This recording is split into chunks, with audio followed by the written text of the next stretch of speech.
ஊழல் என கூறாதீர்கள், நிதி முறைகேடு என்று கூறுங்கள் என திமுக கவுன்சிலர் கூறியுள்ளது சலசலப்பை ஏற்படுத்தியுள்ளது. தென்காசி மாவட்டம் ஊராட்சி அலுவலகத்தில் மாவட்ட ஊராட்சி குழு கூட்டம் குழு தலைவி தமிழ்ச்செல்வி தலைமையில் இன்று நடைபெற்றது. இந்த கூட்டத்தில் மாவட்ட கவுன்சிலர்களுக்கு நிதி ஒதுக்குவதில் பாரபட்சம் காட்டுவதாகவும், நிதிகளை மக்களுக்கு தேவையான முறையில் அனைத்து கவுன்சிலர்களுக்கும் சமமாக வழங்க வேண்டும் எனவும் மாவட்ட கவுன்சிலர் கனிமொழி முறையிட்டார். மேலும் அதிகாரிகள் அஜெண்டா தயார் செய்யும் போது கவுன்சிலர்களுக்கு முறையாக கொடுப்பது இல்லை, பாரபட்சமாக நிதி ஒதுக்குவதில் ஊழல் நடைபெறுகிறது என குற்றம் சாட்டியுள்ளார். இதற்கு பதிலளித்த திமுக கவுன்சிலர் பூங்கொடி, ஊழல் என குறிப்பிடாதீர்கள், நிதியில் முறைகேடு என குறிப்பிடுங்கள் என்றார். மேலும் திமுக ஆட்சியில் ஊழலுக்கு இடமில்லை என்று வாக்குவாதத்திலும் ஈடுபட்டுள்ளார்.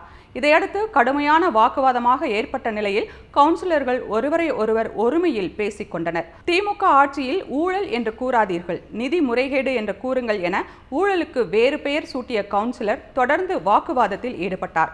இதைத் தொடர்ந்து கூட்டத்திற்குள் நுழைந்த அவரது கணவர் கூட்டத்தை முடிக்குமாறு சத்தம் போட்டது பெரும் பரபரப்பை ஏற்படுத்தியது.